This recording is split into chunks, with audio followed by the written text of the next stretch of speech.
चरणों में कोटि कोटि वंदन। श्रद्धेय मुनिश्री के पावन चरणों में भावभरा वंदन। मुनिवृंद, उपस्थित समस्त श्रावक श्राविकागण, 161वां मर्यादा महोत्सव का त्रिदिवसीय कार्यक्रम के अंतर्गत आज दूसरा दिन माघ शुक्ला षष्ठी का दिन मर्यादा महोत्सव के अंतर्गत तो महत्वपूर्ण है ही, साथ ही साथ तेरापंथ धर्म संघ के 10म अधिशास्ता आचार्य श्री महाप्रज्ञ जी का पदाभिषेक दिवस, पट्टोत्सव दिवस भी आज के दिन मनाया जाता रहा है। उस दृष्टि से भी आज का दिन महत्वपूर्ण है। त्रिदिवसीय कार्यक्रम के अंतर्गत आज का जो विषय है वह संगठन की दीर्घ जीवितता का रहस्य है। इस विषय पर हम मुनिश्री का महत्वपूर्ण मार्गदर्शन प्राप्त करेंगे। सर्वप्रथम मैं आमंत्रित करूंगा बालमुनि कुणाल कुमार जी को। मंगल मंगलाचरण हेतु बालमुनि कुणाल कुमार।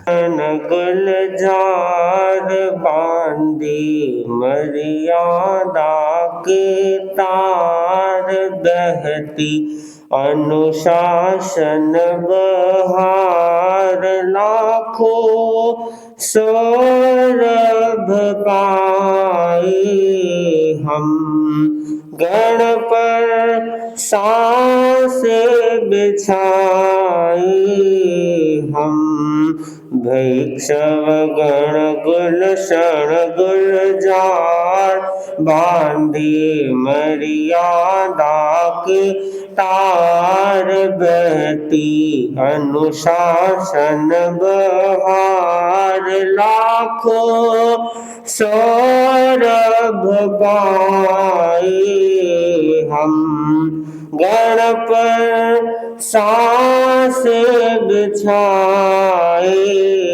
हम, शासन कल्प वृक्ष की छाया, शासन पुण्य प्रभात, शासन आशासन का साया, शासन सुख सौगात, उजला उजला है आचार गंगा, जल सा विमल विचार, लाखों सौरभ पाए हम गण पर सांस बिछाए हम, प्राणवान ये संग बना है पाया तत्व मोल, प्यारे प्यारे लगते सबको मर्यादा के बोल, भिक्षु स्वामी का बलिदान, प्रभु न तेरा पंथ महान, लाखों सौरभ पाए हम गण पर सांस बिछाए हम, संघ सुरक्षा खातिर विभुन लेख लिखाता एक, बांधा सबको एक डोर में पंथ मिला है नेक, एक गुरु और एक विधान, एक सूत्रता अपनी शान, लाखों सौरभ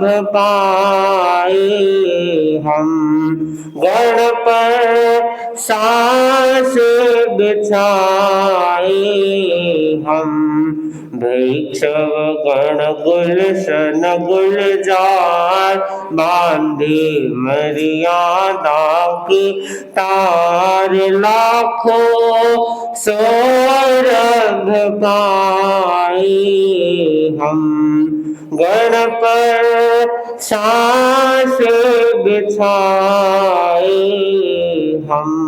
ओम नींव पड़ी है कि वह समय इतना श्रेष्ठ रहा होगा कि इस तेरा पंथ धर्म संघ की संगठन रूपी इमारत को कोई हिला नहीं सकता। आचार्य भिक्षु जिन्होंने आत्म साधना के लिए गुरु से नेह तोड़ करके साधना का पथ चुना, उनकी वाणी है, जब हम चले थे तब ये नहीं सोचा था कि कोई संघ चलेगा, साधु साध्वियां होंगे, श्रावक श्राविका होंगे। लोगों को समझाते, लोगों की समझ में नहीं आता, विरोध बहुत अधिक था। एक बार तो आचार्य भिक्षु ने तप का रास्ता अपना लिया, नदी में आतापना लेना, एकांतर तप करना, और सोचा कि साधना करेंगे, साधना करस्या मर पूरा देशा। परंतु जब ये दृश्य थिरपाल और फतेहचंद जी स्वामी ने देखा, उन्होंने निवेदन किया, ये तपस्या तो हम ही कर लेंगे, आप में बुद्धि है, ज्ञान है, आप लोगों को समझाओ, आप समझाएंगे तो लोग समझेंगे। कहते हैं थिरपाल जी स्वामी और फतेहचंद जी स्वामी बात को आचार्य भिक्षु ने स्वीकार किया और पुनः जन जागरण में लग गए, और वो जन जागरण उनके जीवन का क्रम बन गया और जीवन भर उन्होंने जन जागरण किया, और जिसका परिणाम हम आज देख रहे हैं कि आज तेरापन धर्म संघ का कितना विस्तार हो चुका है और कितना फलवान और फैल चुका है। तो आचार्य भिक्षु की त्याग और तपस्या, आचार्य भिक्षु की साधना ने जिस संगठन की नींवों को सिंचा हो, वह संगठन कितना मजबूत और कितना दीर्घजीवी होगा कहा नहीं जा सकता। जब बाल मुनि, जीत मुनि अध्ययन कर रहे थे, लिख रहे थे, और सामने बाजार में नाटक हो रहा था, एक व्यक्ति, बहुत सारे लोग देख रहे थे, एक व्यक्ति की नजर नाटक पर कब और बाल मुनि की ओर थी। ये बाल मुनि नाटक देखते हैं या नहीं देखते हैं? बाजार में कुछ होता है, सामने बैठे हैं तो आते जाते लोग भी दिखते हैं, या कोई घटनाक्रम होता है तो वो भी दिखाई दे देता है, और जहाँ आवाज भीड़ इकट्ठी होती है वो तो सहज आकर्षण होता है कि क्या हुआ, क्या क्या हो रहा है। परंतु बाल मुनि तन्मयता के साथ लेखन कार्य में संलग्न है, वे अपने स्वाध्याय में संलग्न है। उन्होंने जब तक नाटक चला एक दृष्टि भी उठाकर उसकी ओर नहीं देखा, अपने कार्य में लीन रहे। इतनी एकाग्रता और तन्मयता जब उस व्यक्ति ने देखी तो उस व्यक्ति ने कहा नाटक पूरा होने के बाद कि भाई आज तो मैंने गजब की चीज देखी। क्या देखी? कि ये छोटे से बाल मुनि है, साधु बने हैं। मैं तो सोच रहा था कि अगर ये नाटक देखेंगे तो आज हमें इनके विरोध में बोलने का मौका मिल जाएगा, परंतु इन्होंने तो पूरे नाटक के दौरान एक आंख उठाकर भी नहीं देखी। लगता है तेरापंथ की 100 साल की नींव और लग गई, गहरी हो गई। जिस तेरापंथ धर्म संघ में ऐसे ऐसे आचार्य और ऐसे ऐसे मुनि हुए हैं, तो वह तेरापंथ धर्म संघ कितना संगठन की दृष्टि से सुदृढ़ और मजबूत है, साधना की दृष्टि से कितना सुदृढ़ और मजबूत है। संगठन को सुदृढ़ बनाने में आचार्य भिक्षु ने मर्यादाएं लिखी, नियम बनाए, व्यवस्थाएं दी। जयाचार्य ने उन व्यवस्थाओं का सुव्यवस्थीकरण किया, और भी आचार्यों ने समय समय पर युगानुरूप व्यवस्थाओं को धर्म संघ में लागू किया, और उसी का परिणाम है कि आज तेरापंथ धर्म संघ नित नए विकास के शिखरों को छू रहा है और पूरा श्रावक समाज श्रद्धा के साथ, भक्ति के साथ तेरापन धर्म संघ के आचार्य के सानिध्य में अपनी उन्नति को देख रहा है। तो तेरापन धर्म संघ की नींवें गहरी है, इसलिए नींव गहरी होती है, मजबूत होती है, तो इमारत भी ऊंची उठाई जा सकती है। तो ठीक उसी प्रकार तेरापन धर्म संघ की श्रद्धा और आचार की नींव गहरी है, तो तेरापन की इमारत बहुत मजबूत और ऊपर उठी हुई है। सभी लोगों का ये ध्येय होना चाहिए कि हम भी तेरापन धर्म संघ के संगठन रूपी मजबूत इमारत की ईंट बने रहे, क्योंकि महल के कंगूरे तो कोई भी बन सकता है, परंतु महल के नींव के पत्थर बनना हर किसी के बस की बात नहीं होती है, क्योंकि नींव का पत्थर वही बनता है जो बलिदान देता है, जो अपना समर्पण करता है। तेरापन धर्म संघ में इस बात पर प्रारंभ से बल दिया गया कि समर्पण का भाव पुष्ट रहे, अहंकार और ममकार का विसर्जन रहे। आचार्य भिक्षु ने जो प्राचीन परंपरा चली आ रही थी, शिष्य परंपरा चली आ रही थी, आचार्य भिक्षु ने उस पर अंकुश लगाया, विराम लगाया। आचार्य भिक्षु ने कहा कि शिष्य शिष्याय गुरु के होंगे, आचार्य के होंगे, व्यक्तिगत किसी के शिष्य शिष्याय नहीं होंगे। व्यक्तिगत अगर किसी के शिष्य शिष्याय होते हैं, किसी के 10 हो गए, किसी के 20 हो गए, किसी के 50 हो गए, तो वह एक तरह से कई बार अहंकार को बढ़ाने वाला हो सकता है, साधना में विघ्न देने वाला हो सकता है। तो आचार्य भिक्षु ने शुरू से अंकुश लगा दिया, प्रारंभ से शिष्य आचार्य के होंगे, आचार्य संघ का और सारा शिष्य समुदाय जो भी है वो सब आचार्य के, एक आचार्य के नेतृत्व में सारा संघ रहेगा। ये एक ऐसा सूत्र दिया और इस एक सूत्र के कारण, इस एकता के सूत्र का कारण पूरा धर्म संघ सुसंगठित हो गया, सुव्यवस्थित हो गया। तो आचार्य भिक्षु की दूरदृष्टि ने संगठन को प्राण दिया और संगठन में दीर्घ जीविता के संस्कार और गुण समाविष्ट हुए हैं। आचार्य भिक्षु ने किसी पर मर्यादाएं थोपी नहीं।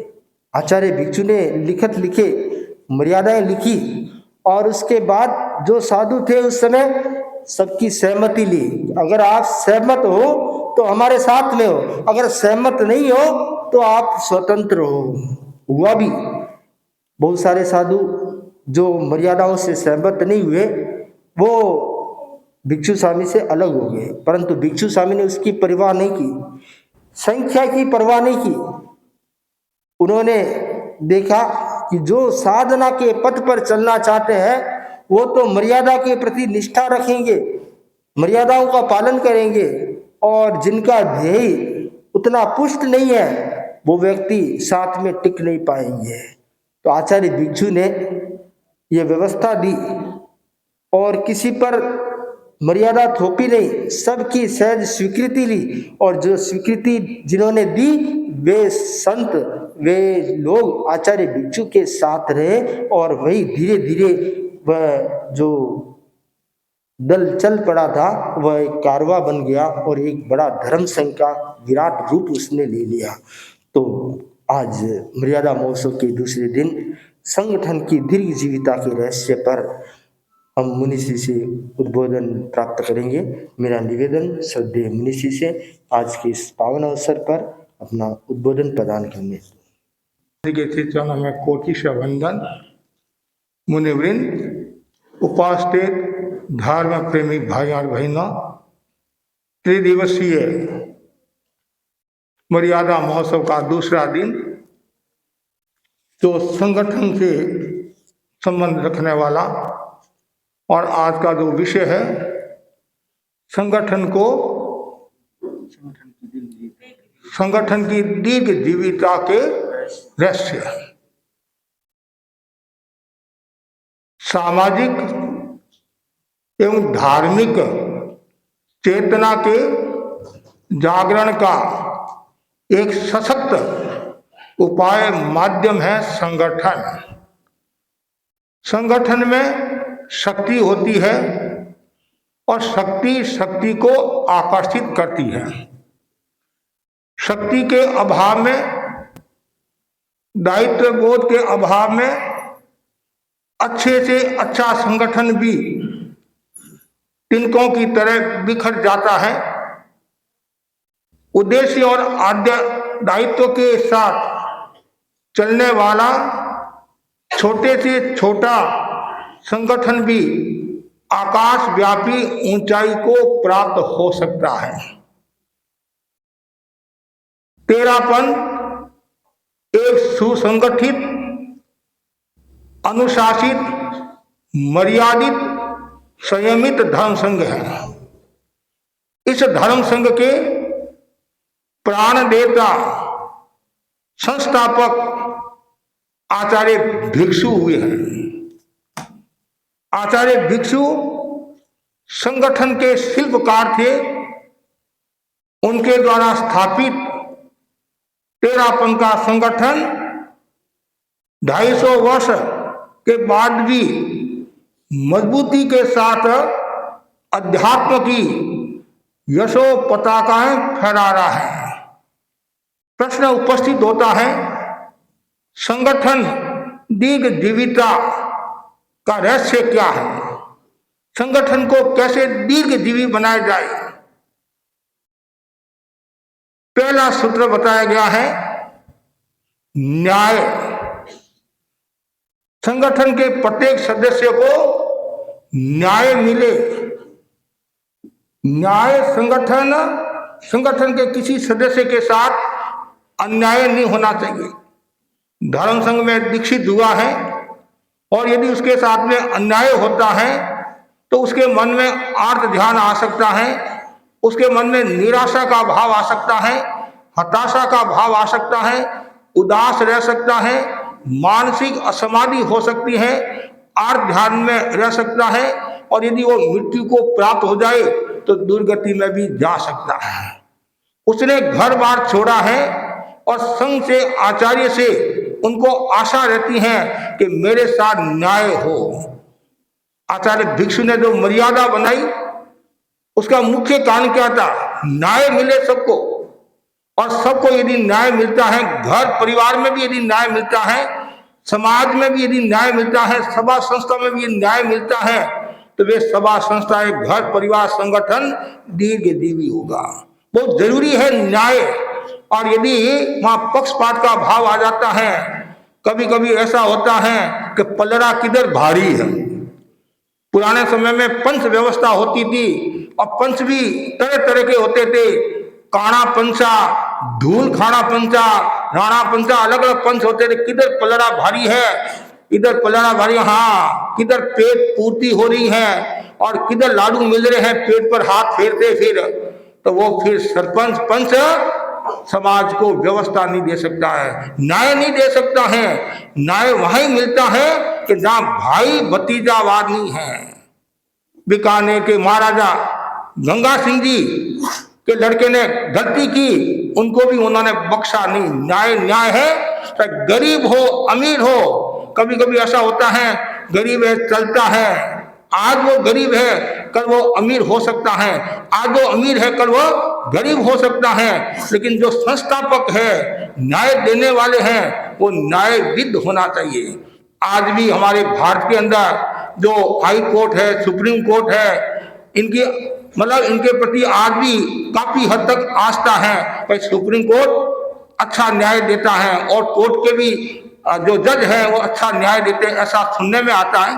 पक्षपात तो कहीं भी हो सकता है, घर परिवार में भी हो सकता है, फिर भी न्यायपालिका काफी हद तक स्वस्थ गिनी जाती हैं। तो तेरापन धर्म संघ में जो भी दीक्षित होता है उनके साथ में अन्याय नहीं होता है, न्याय होता है। और यदि कोई सिंगारपति कोई छोटे साधु साधी के प्रति अन्याय कर ले और आचार्य को यदि पता चल जाए तो आचार्य तत्काल अनुशासनात्मक कार्रवाई करते हैं और कभी कभी तो उनका सिंगारा भी तोड़ देते हैं। और जो सहवर्ती हैं उनके साथ में भी रख सकते हैं। न्याय न्याय है, तो पहला सूत्र बताया न्याय, और दूसरा जो सूत्र बताया संगठन को दीर्घजीवी बनाने का वो है सेवा, जो मैंने कल सेवा के ऊपर विस्तार के साथ बताया था।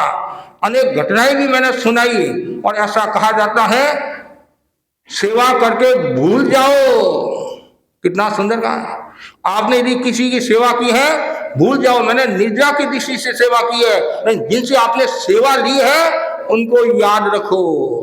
होता क्या है, जिनसे आपने सेवा ली है उनको तो भूल जाते हैं, और जिनकी थोड़ी सी सेवा की है और जिनकी बड़क याद रखते हैं, लोगों के सामने बताते महाराज मैंने इसकी सेवा की, मैंने इसकी सेवा की। फिर प्रश्न पूछा जाता है तुमने क्या दिया, तो मात्र एक चाय पिलाई थी, एक धोती दी थी। मतलब आदमी कितना अपने आप को प्रदर्शित करता है। तो यहाँ कहा गया है सेवा करके भूल जाओ।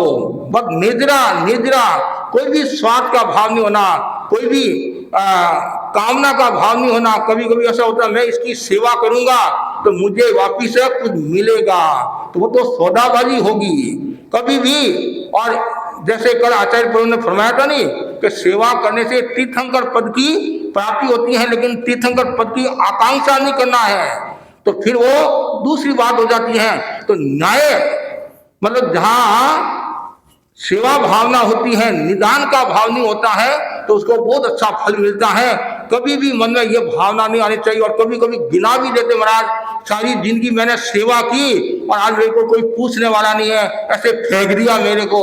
अरे तुमने सेवा की, तुम्हारा भी मूल्य है, और तुम यदि बार बार गिनाता रहेगा तो तुम्हारे को कोई पूछेगा नहीं। यदि मैं बार बार कहता रहूंगा मैंने किया मैंने किया मैंने किया, तो मेरे जो सहयोगी है उनके मन में भी दूसरा भाव आ सकता है। महाराज बार बार अपनी प्रशंसा करें, मैंने किया हमने किया, ये सामुदायिकता है। और मैंने किया अहंकार भी हो सकता है। आपको जिज्ञासा है तो बताना वो अलग बात है, लेकिन बताने में भी फर्क पड़ता है। आप किस लहजे में बता रहे हो, कभी अहंकार का भाव के साथ बता रहे हो या और किसी के साथ बता रहे हो। कभी कभी संघ की हमें जानकारी भी देनी होती है।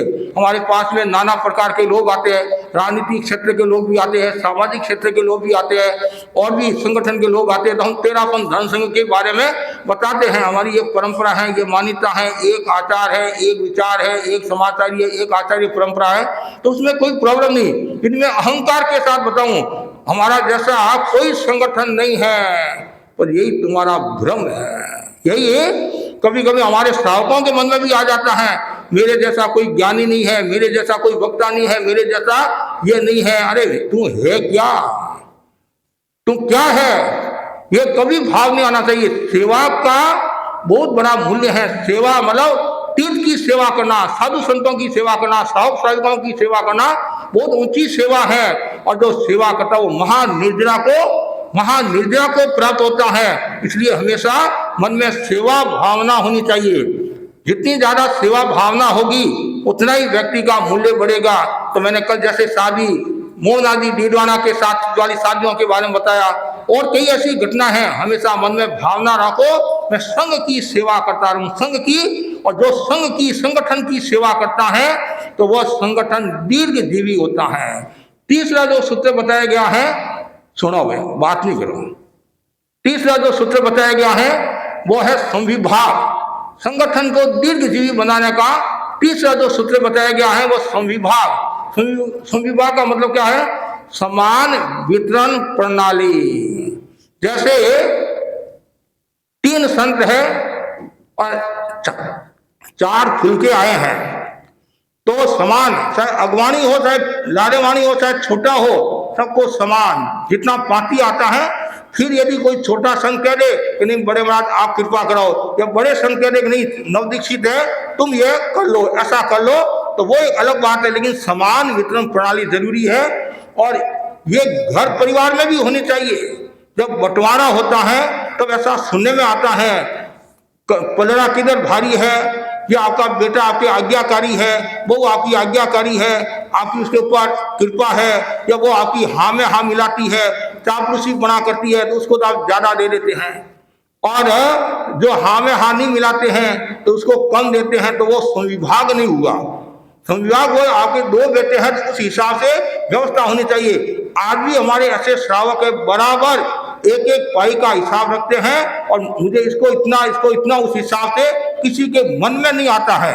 तो ये समान वितरण प्रणाली समान होनी चाहिए। और तेरापन धर्म संघ में एक विशेष बात है, जब हमारे साधु साध्वी विहार करते हैं, कभी पानी कम आता है, कभी आहार भी कम आता है।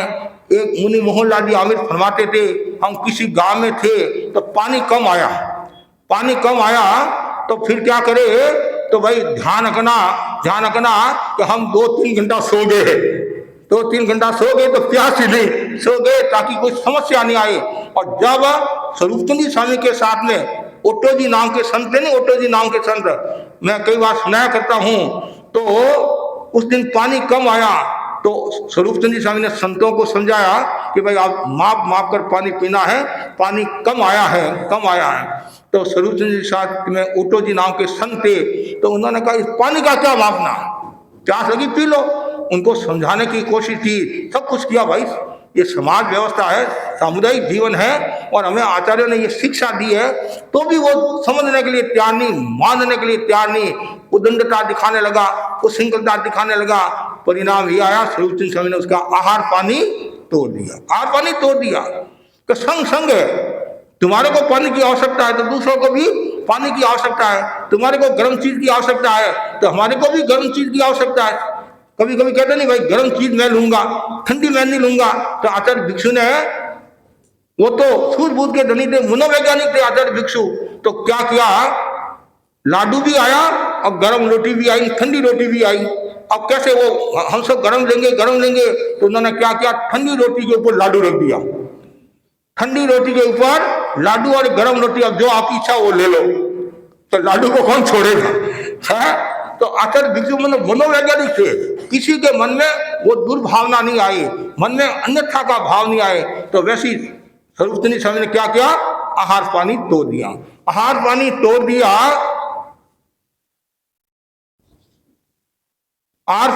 दिया। तो जब चातुर्मास के बाद में स्वरूपचंद स्वामी ने भारत स्वामी के दर्शन किए और दर्शन करने के बाद में जब बातचीत हो रही थी, पास में ऋषि राय खड़े थे, युवाचार्य ऋषि राय खड़े थे उसमें मुनि अवस्था में।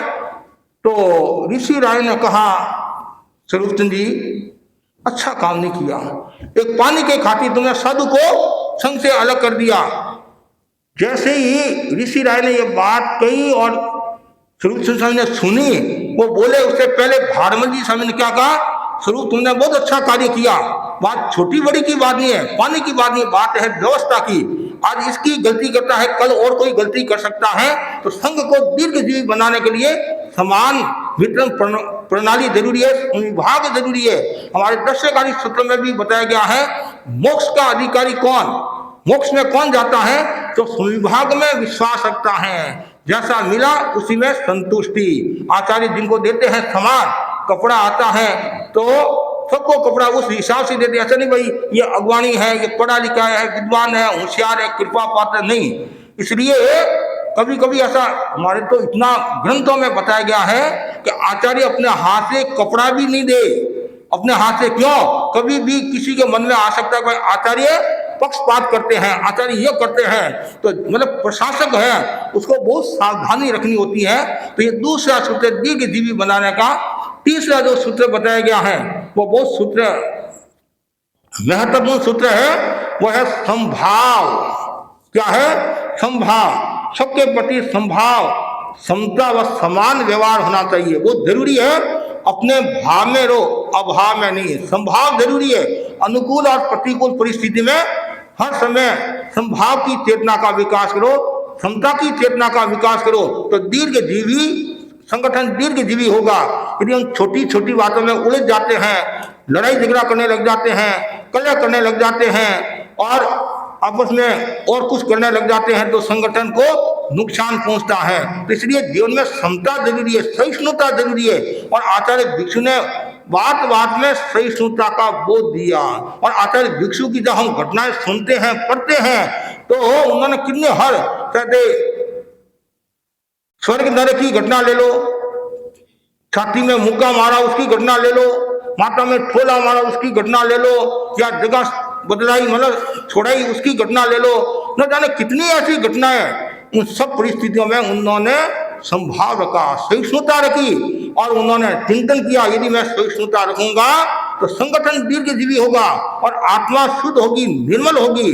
जिन्होंने साधना को स्वीकार किया है, तो साधना को जो स्वीकार करता है तो उसके लिए तो संभाव जरूरी है, क्षमता जरूरी है, सहिष्णुता जरूरी है। और धर्म का पहला जो सूत्र क्या बताया, वही तो नहीं, क्षमा शांति, तो शांति होना जरूरी है। अमेरिका का एक बहुत बड़ा अधिकारी था, रेले, क्या नाम था, रेले नाम था।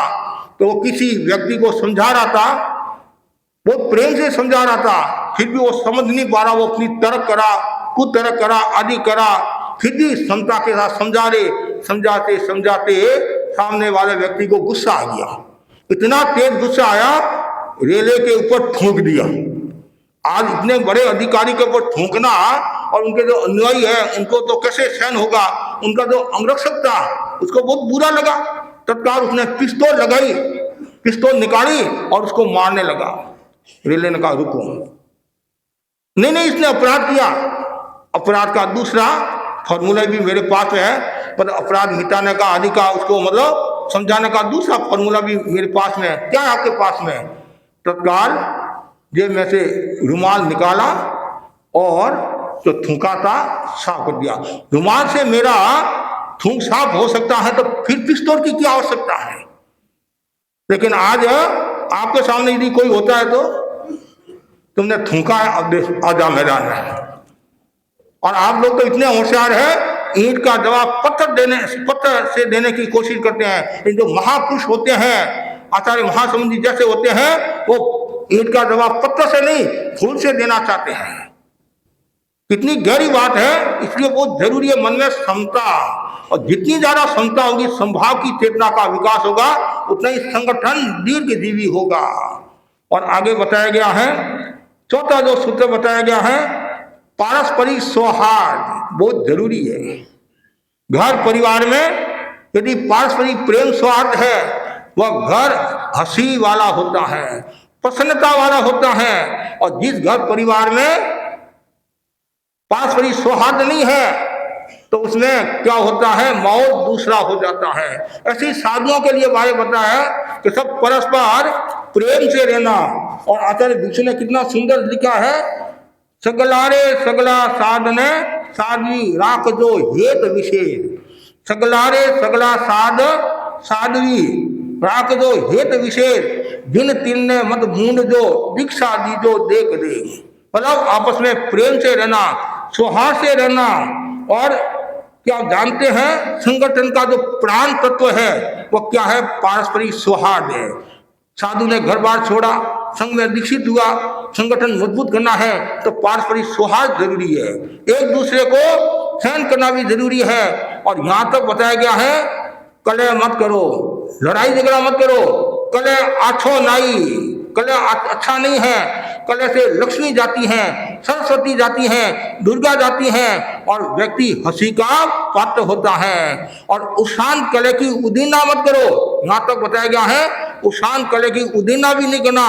और समता के साथ में सहन करना जरूरी है। जहां पारस्परिक प्रेम सौहार्द होता है वहां संगठन मजबूत होता है, और पारस्परिक प्रेम सौहार्द नहीं होता है तो घर का सदस्य भी आपसे दूर हो जाता है। तो आवश्यकता है आपस में प्रेम बना रहे, एक दूसरे की निंदा नहीं करना, पर निंदा नहीं करना। और निंदा करनी है तो अपनी आत्मा की निंदा करो।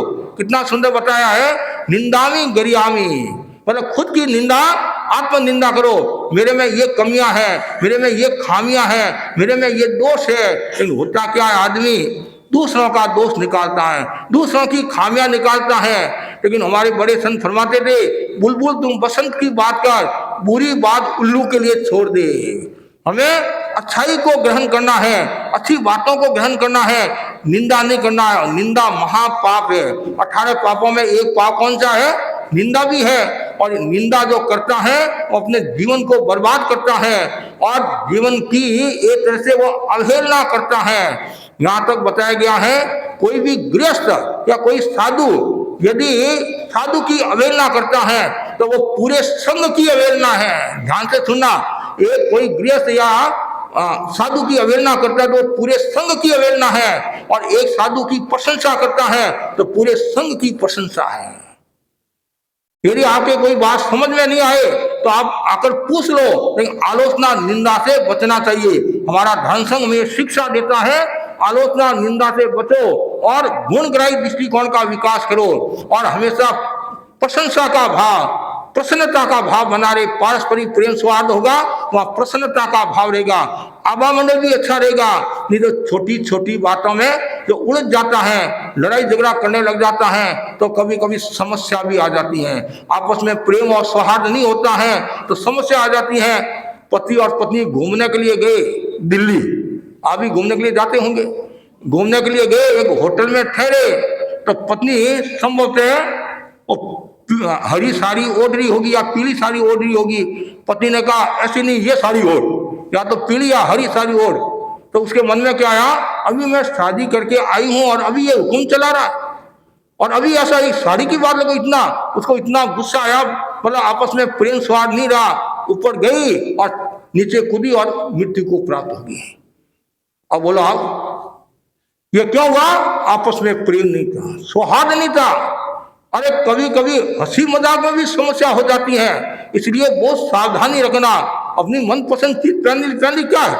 यदि आपको लगे तो सुझाव की भाषा में कह सकते हैं कि आज हम फंक्शन में जा रहे हैं तो ये हो तो अच्छा, ये तो कभी कभी क्या होता है, घर घराना की बाई होती है, वो संयमी होती है, वो सामान्य ड्रेस पहनने वाली होती है। कभी कभी ऐसा भी हमने देखा, सामान्य भोजन करने वाली होती है, उसको तड़क पड़े तो फिर परिवार वाले कहते हैं फंक्शन में जा रहे हैं, थोड़ा अच्छा कपड़ा पहन के जाओ, हमारी हल्की नहीं लगेगी, हमारी हल्की नहीं लगेगी। कभी कभी ऐसा भी सुनने में आता है। लेकिन आपस में प्रेम भाव होना जरूरी है, और जितना प्रेम भाव होगा उतना ही संगठन दीर्घजीवी होगा और संगठन मजबूत होगा। और जो प्रेम भाव नहीं रखता है, पर निंदा में राता माता, भिक्षु स्वामी ने क्या कहा, पर निंदा में राता माता, चित्त में नहीं संतोष। चित्त में संतोष कहां से होगा? यदि आप दूसरों की निंदा में रत हो तो चित्त में संतोष नहीं है। क्यों? आप यदि किसी की निंदा किसी के सामने करे हो तो वो आखिर कभी न कभी हमारे पास में भी आ सकता है, आपके पास भी आ सकता है, या जिसके बारे में कह रहा है वो व्यक्ति उसके बारे में भी जा सकता है कि अमुक व्यक्ति आपके बारे में ऐसा बोल रहा था। और फिर मनुष्य का स्वभाव है नमक मिर्च लगाकर, कभी कभी क्या होता है, इतनी सी बात होती राई और उसको पहाड़ बना देते हैं। क्यों? आगे से एक कान से दूसरे कान में गई। और फिर मनुष्य का स्वभाव है कि कोई बात बताना है तो सजा धजा कर बताना, नमक मिर्च लगाकर बताना, तब तो सुनाने का भी आकर्षण होता है, आनंद आता है। और लोग भी कहते हैं आगे क्या, आगे क्या, आगे क्या। सीरियल आता नहीं, सीरियल जैसे सास बहू का सीरियल, आगे क्या है, आगे क्या। अरे आत्मा का सीरियल करो, आत्मा की बात करो। क्यों कर्मों का बंधन करो? क्यों धर्म से लोगों को दूर करो? क्यों संघ से लोगों को दूर करो? क्यों संगठन से लोगों से दूर करो? आज तुम्हारा स्वार्थ सज रहा है तब तो प्रेम की बात है, और स्वार्थ नहीं सज रहा है और निंदा की बात आ जाती है तो संगठन मजबूत नहीं रहता है। इसलिए पारस्परिक सौहार्द जरूरी है। और एक महत्वपूर्ण बात बताई है, संगठन को दीर्घजीवी बनाने का महत्वपूर्ण जो सूत्र बताया है वह है विश्वास। दुनिया विश्वास से चलती है, घर परिवार भी विश्वास से चलता है। और आपके यहाँ नौकर है, चाकर भी रहते हैं, कोई 25 साल से है, कोई 50 साल के हैं, से हैं, तो उनके भरोसे आप घर छोड़ के जाते हैं। तो ये विश्वास है, दुनिया विश्वास से चलती है। संगठन को मजबूत बनाना है तो विश्वास जरूरी है। जब हम तमिलनाडु की यात्रा में थे और शाम को हमने विहार किया, एक जगह रुके और शाम को हमने प्रतिक्रमण किया।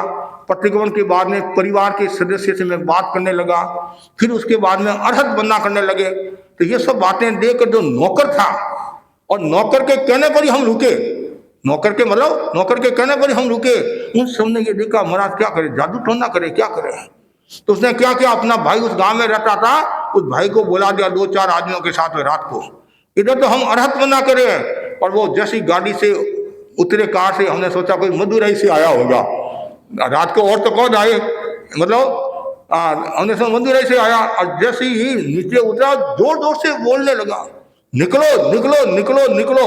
अब रात को कहाँ जाए, और हम तो वो भाषा जानते नहीं, तेरी यार तमिल में बोलते तेरी यार, हम तो कुछ जानते नहीं है। हमारे कुरान मुनि होते तो बता देते क्या बोल रहे हैं कि ये तमिलनाडु से बिलोंग करते हैं। तो अब तो हम तो अर्जुना को भी बीच में रोकना पड़ा, क्या हुआ?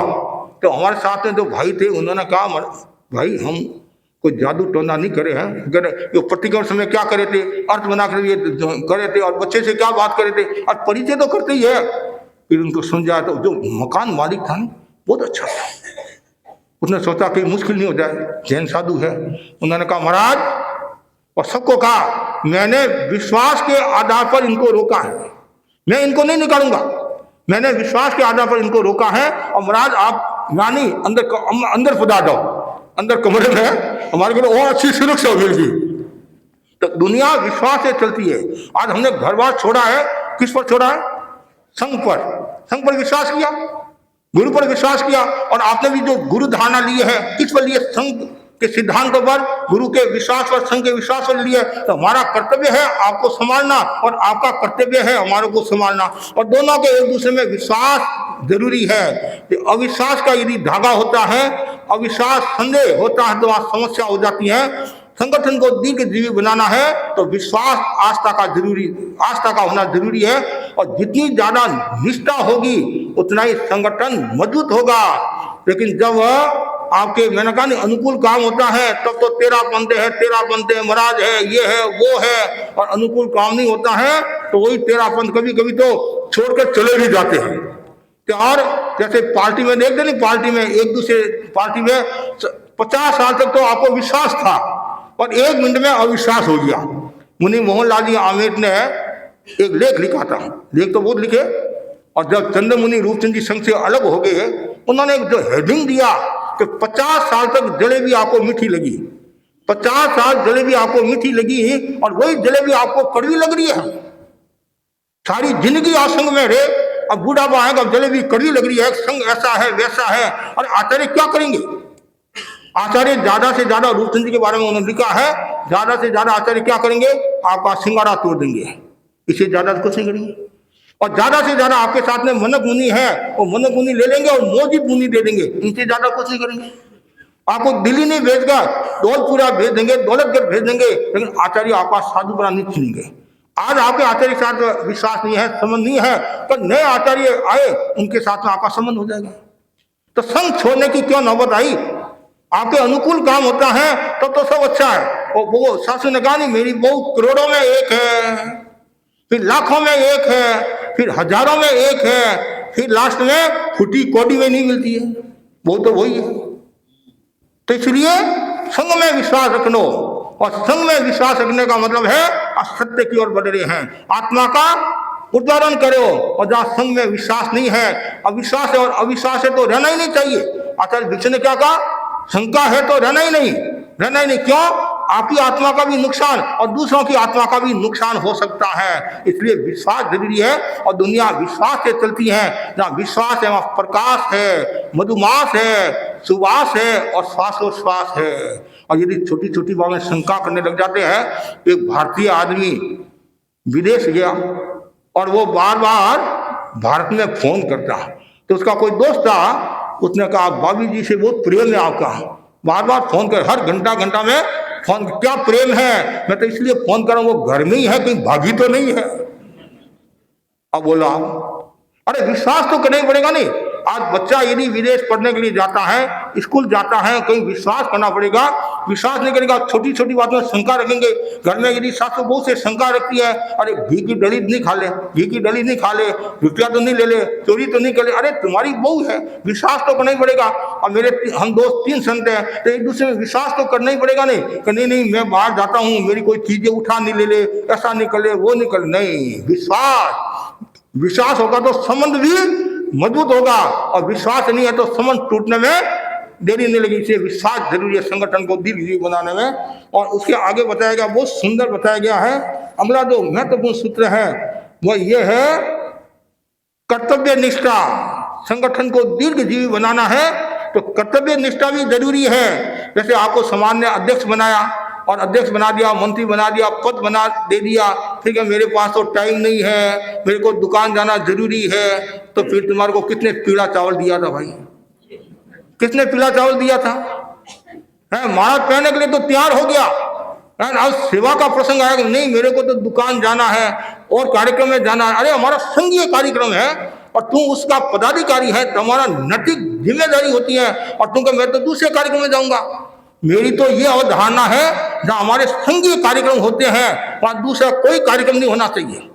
इधर साधु साधी संघीय कार्यक्रम करे हैं और आज अपनी डपली बजा रहे हो, अपना काम करे हो, कहीं ध्यान करा रहे हैं, कहीं वो करा रहे हैं, कहीं और कोई कार्यक्रम करा रहे हैं, तो फिर तो यहाँ साधु संतों का रहने का मतलब क्या। और दूसरी बात है, अपने अपने क्षेत्र में कार्य करना चाहिए, क्षेत्र को छोड़कर दूसरी जगह नहीं भागना चाहिए। दूसरी जगह जाना है, वहां के जो अध्यक्ष है, मंत्री है, उनसे बात करनी चाहिए और साधु संतों को भी पूछना चाहिए कि महाराज मेरे को ये निमंत्रण आया, मैं क्या करूं। आप उधर कार्यक्रम करते हो और इधर मैं कार्यक्रम कर रहा हूं, तो उपस्थिति कहां से होगी। रविवार तो एक आता मुख्य रूप से, कभी आप उस कार्यक्रम में जा रहे, कभी उस कार्यक्रम में, कि हमारे एक संस्था है नहीं है, अनेक संस्था है। उसके अलावा भी तो सामाजिक कितनी संस्था है। सामाजिक संस्थाओं को आप ज्यादा महत्व दे रहे हो और घर को महत्व नहीं दे रहे। घर का पूत किमारा फिर पादोसियों का फेरा। सासू तो बीमार पड़ी है और काके सासू की सेवा करी है कि वहां नाम होगा, और नाम में आदमी बदनाम हो गया। पहले घर को देखो, हमें इतना सुंदर पंथ मिला है और गर्व के साथ कहना चाहिए मैं तेरापंथी हूं, और तेरापंथ के जो भी संघीय कार्यक्रम आते हैं तो जरूर उसमें भाग लेना चाहिए। ठीक है, कोई कारण से नहीं आए, और कभी कभी तो भाग लो। आज इतनी सभा संस्था है कि सबके पास में टाइम नहीं है, सबके पास में टाइम है। किसके पास में टाइम नहीं है। आपको यदि मुख्य अतिथि बनाया जाता है, मुख्य वक्ता बनाया जाता है, तो आप 100 कोस भी चले जाते हैं। और यहाँ पास में है, महाराज क्या करूं, आने की इच्छा तो बहुत थी, रवाना भी मैं हो गया, लेकिन हाँ एक कॉल आ गया, और उसका कॉल तो, और हमारा कॉल तुम्हारे को याद नहीं रहा। तो इसलिए वो जरूरी है, संगठन को मजबूत बनाना है। तो ये बहुत आस्था, कर्तव्य निष्ठा, कितना सुंदर कहा गया है। संगठन के प्रति अपने दायित्व को समझना, को निभाना बहुत जरूरी है। दायित्व को भार नहीं, उपहार समझो। समाज ने मुझे इतना बड़ा पद दिया है। हमारे सूर्य जी गोयल कहते नहीं कि मेरे को कौन पूछता महाराज, कौन पूछता, लेकिन मैं संघ का सिपाही हूं और आचार्य ने मेरा कितना सम्मान बढ़ा दिया, महासभा का अध्यक्ष बना दिया। सर हमारे सामने विनोदी चौरैया बैठे हैं, ये भी महासभा के 2 बार महामंत्री रहे हुए, 2 बार रहे हुए हैं, और भी ऐसे कई हो जाएंगे। तो जो कर्तव्य निष्ठा समझता है तो आज नहीं कल उसका मूल्यांकन होता है। इसलिए वो जरूरी है, हमारे संघ में कर्तव्य निष्ठा होनी चाहिए, दायित्व बोध होना चाहिए, मेरा क्या कर्तव्य है और मैं संघ को कैसे दीर्घजीवी बना सकता हूं। हमारे सामने वन्य सिंह जी बैठे हैं और वो पढ़े लिखे हैं, लेकिन आचार्य महापुरुष जी ध्यान में आया कि आदमी काम का है तो डंडे लगा दिया। तो हाँ, और डंडे लगाने बाद में उन्होंने अपनी जिम्मेदारी समझी।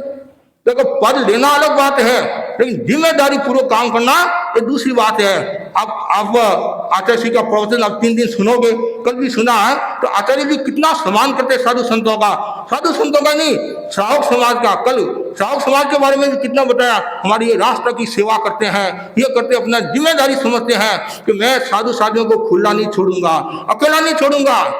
दालगनी के समय की बात है, ध्यान से सुनना। सत्या ने विहार किया, देवगढ़ से विहार किया, थोड़ा पहुंचा दिया कि महाराज ये सीधा रास्ता जाता है। क्या कहा, ये सीधा रास्ता जाता है। आज हमारे गांव में लाडू जीवन है, हम तो छोड़कर आ नहीं सकते हैं, छोड़कर आ नहीं सकते हैं। तो सत्या पधार गए, कोई साथ में आदमी नहीं, और रास्ता भटक गए। तो डालगनी के दर्शन किए, और जैसे डालगनी ने सुना, और ऐसे कालगुनी की भी बात आती है, सुना और तत्काल देवगढ़ साधु साधियों के रास्ते बंद कर दिए, जाना ही नहीं, हमारे साधु साधु इतने सस्ते नहीं है। एक कालगुनी की भी घटना आती है, ये डालगनी की घटना है, देवगढ़ रास्ते बंद करा दिए। दूसरी बात, राम सिंह का गुड़ा, ये पाली के पास में, सिरियारी के पास में राम सिंह का गुड़ा, और माई दास जी गदैया प्रमुख श्रावक थे। शादी प्रमुख नवला जी के परिवार के थे, और चातुर्मास वहां घोषित हुआ। योग ऐसा हुआ, माई दास जी का स्वर्गवास हो गया। तो पुराने समय में क्या स्वर्गवास बड़े आदमी का हो जाता तो 4 महीना 6 महीना 12 महीना लोग आते रहते, कि बड़ा आदमी तो व्याख्यान भी बंद रखना पड़ता। परिणाम यह आया, एक समस्या के दिन व्याख्यान हुआ। जैसे ही चातुर्मास पूरा हुआ, डालगनी के दर्शन किए, कि चातुर्मास में धर्म आराधना कैसे, ये महाराज बहुत आनंद रहा, हाँ ज्यादा मेहनत नहीं पड़ी, एक सबसे विधि व्याख्यान देने का काम पड़ा कि कैसे सारी बात बताई है। दालगणी ने चातुर्मास बंद करा दिया। मेरे साधु साधु इतने सस्ते नहीं है, काफी वर्ष बीत गए लेकिन चातुर्मास नहीं कराया गुरुदेव ने। फिर आखिर माईदास जी के जो छोटे भाई थे उनको साथ में लेकर गए और गुरुदेव को निवेदन दिया, आगे से हम ध्यान रखेंगे। चातुर्मास घोषित हुआ और परिणाम यह आया, उनके छोटे भाई का भी स्वर्गवास हो गया,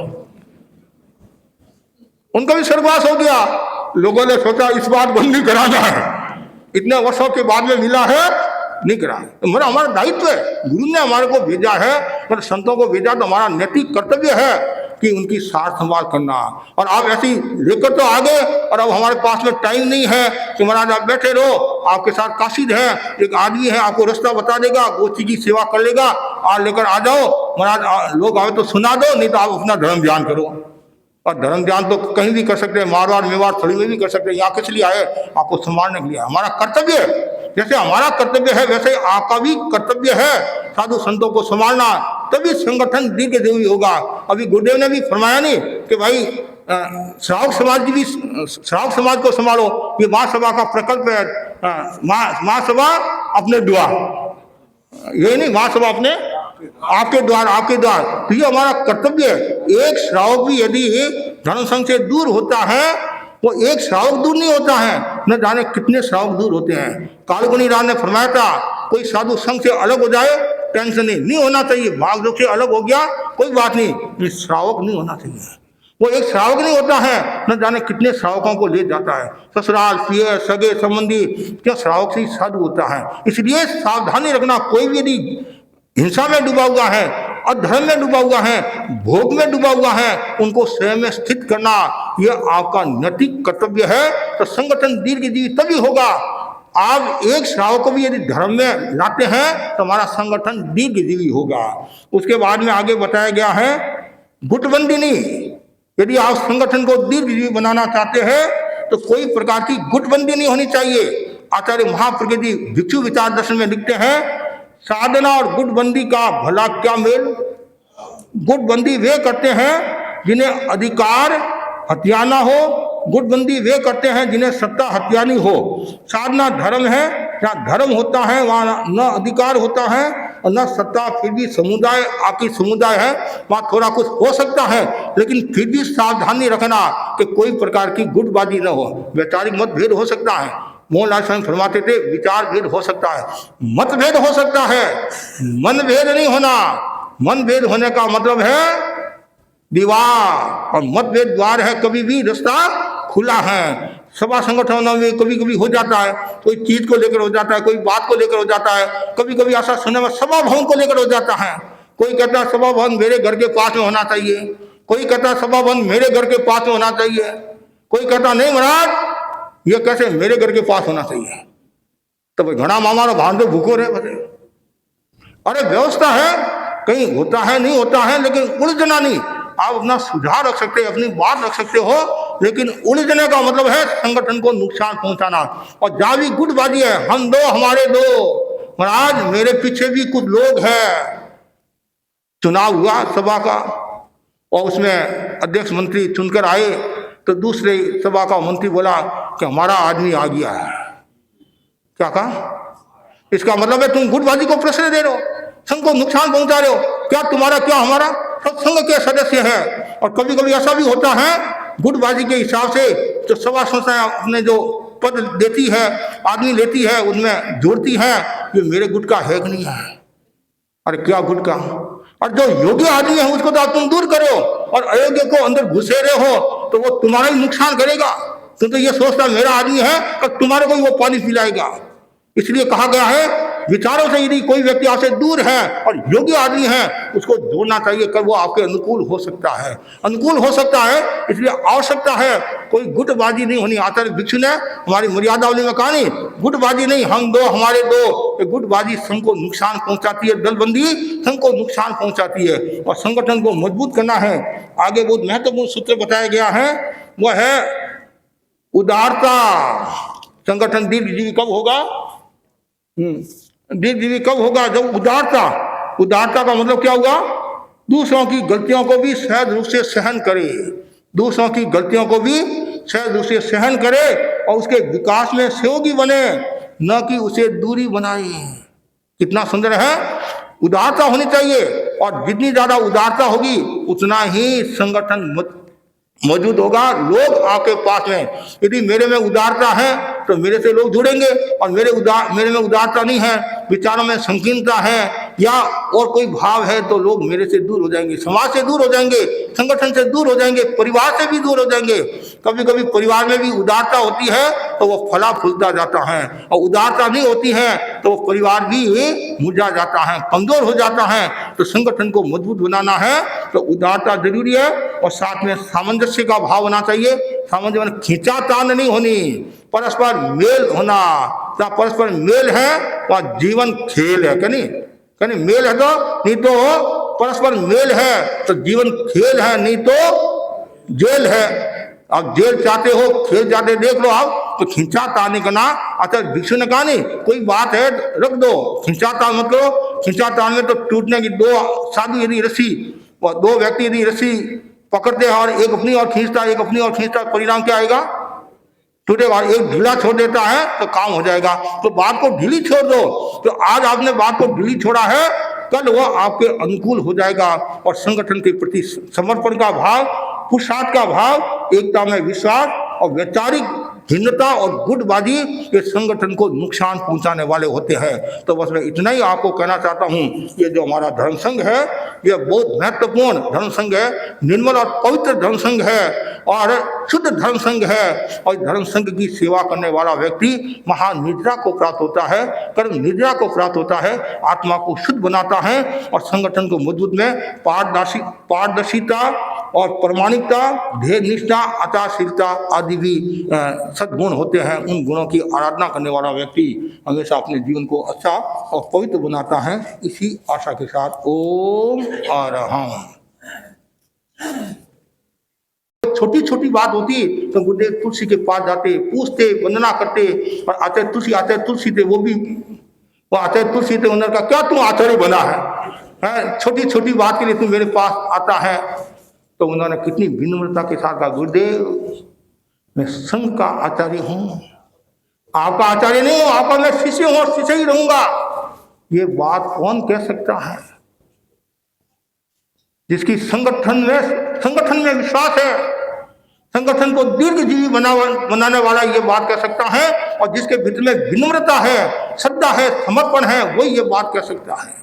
और फिर एक दिन गुरुदेव तुलसी ने कहा था, जब वो मुनि अवस्था में थे, गुरुदेव तुलसी ने कहा था, नतमल नतु कहते, और तू मेरे जैसा बनेगा? सहज भाव से कहा, आप बनाओगे तो मैं बन जाऊंगा।